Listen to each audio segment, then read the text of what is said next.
এবার আমাদের বেলাদি কবিতা পাঠ করছে।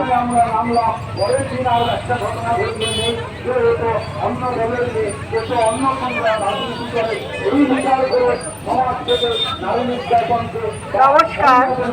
আজকে এই প্রতিবাদ মিছিলে সবাইকে উপস্থিত যারা আছেন যথাযথ সম্মান জানাচ্ছি। আজকে আমাদের রাত দখলের যে মিছিল, যে কর্মসূচি এখন থেকে আমাদের শুরু হয়ে গেছে। আমি শুধু বলবো যে আমাদের সঠিক বিচার চাই। এই বিচার উপলক্ষে আজকে আমি আবৃত্তি করে শোনাচ্ছি কবি শ্যামল করে নবনীতা। কবিতায় কবিতায় তবু কেন ফিরে আসে নবনীতা? আক্ষেপ না করে সত্যি কথাটাই। সেদিন ছিল সোমবার, বিকেল 3টা।